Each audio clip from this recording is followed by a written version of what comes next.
Hey Lauren, how are you doing? Hi, I'm doing well. How are you? I'm great. Thanks so much for joining me. I just really wanted to check in and see how you've been doing since your respite. I know you shared with all of us that you had stopped treatment just before the pandemic hit, and you were scheduled to go on respite, and we had to postpone that. How did all of that impact you at that moment during your journey? So, I was really grateful that I finished treatment 6 days before the pandemic hit because I can't imagine like all the extra obstacles that it would have put during my treatment time. So, like, I was really fortunate that I got to just do the treatment and not have to worry about the pandemic on top of that. Um, yeah, so I didn't have to deal with all those extra stresses. Yeah, it's a blessing. Looking back on your respite, is there one special moment that stands out or an activity that you got to do that just makes you smile or reflect fondly on your respite? So just like the whole experience, like, because at first I didn't think we would be even able to go anywhere because the pandemic, we were supposed to go to Florida and then they weren't taking any visitors. So I kind of thought like, we're just not going to go anywhere. This wasn't meant to be. So I was really happy that I got the phone call saying we were going to Woodlock and we got to do so many things. Like, we got to I never did archery before. So they had archery there and they had rock climbing there, which I never did before either. And I'm really not good at, but that's okay. I was It going to was, say, did you ring the bell or get close to ringing the bell? I barely got off the ground, but it was But cool. you tried it. Yeah, it was new. Cool. Yeah, it was a new experience. So it was really cool. And like, I just love summer and water sports.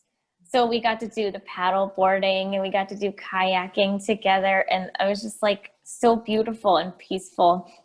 um, it just gave me that sense of like everything's gonna be okay, and it was just like that calmness. Like, I mean, after a crazy chaotic year, it was just like that perfect moment where it was just like beauty and peacefulness that we just like really needed after all of that time. And like I said, like with all the other families, we got to like bond over s'mores by the campfire, and like we got to do painting together, and like we still keep in touch on like social media. So it was really cool that it brought all these families together and now we've become friends from it. So beautiful. Yeah, we always hope that, those connections can be made and that support is there beyond the respite. So it's wonderful to hear that that connection was possible for you. Well, you're like a year out from respite. You traveled last June. I think you were supposed to travel in March and was postponed, and now and got to travel in June when things became a little bit more safer during the pandemic. How are you feeling now? What does your journey look like now?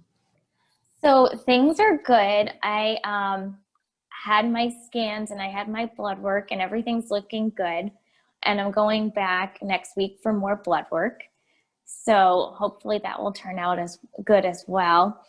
So pretty much what I've been doing is, so cancer takes a lot out of you, like not only physically, but like mentally, emotionally, and spiritually. So I've been doing a lot to like work on finding myself again.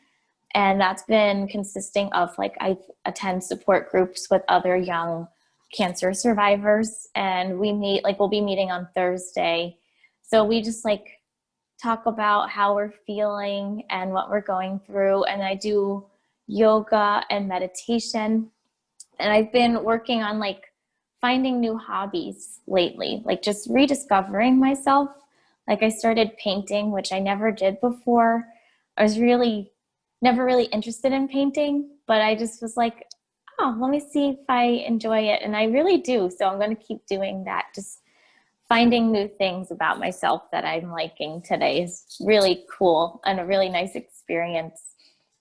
How Um, wonderful is that? You painted on respite and now you're doing it in your daily life. That's pretty neat. Yeah. yeah. So it's been a really cool experience. And I got like a lot of things from respite that I do today, like painting. So who would have thought I would have enjoyed something like that before? I'm so glad you're doing well. I'm glad your scans are clear right now, and hopefully everything goes well next week for you as well. If there's anything that you would want to say to the For Pete's Sake community, what would it be? Thank you so much for this wonderful opportunity. Um, Scott and I really got to reconnect with each other on this experience. And I got to discover new things about myself that I didn't know that I enjoyed. And I get to do those things today. So it really helped me find myself again and just to be able to breathe after the crazy, chaotic year that we had dealing with all the treatments that we had to go through. So thank you so much for this opportunity. Well, thank you for joining us and sharing how you're doing. It's always nice to see our patients and travelers and how they're doing post respite. And hopefully, now that things are opening up, we'll be able to see you at an upcoming traveler event that we'll be hosting. We're at the beach this summer, and we'll have some more things in the fall. Looking forward to all of those as well, and being able to connect with other travelers that you didn't get to go on respite, but we'll get to meet from our For Pete's Sake family. Lauren, thank you so much. We wish you all the best and good health to you. Thank you.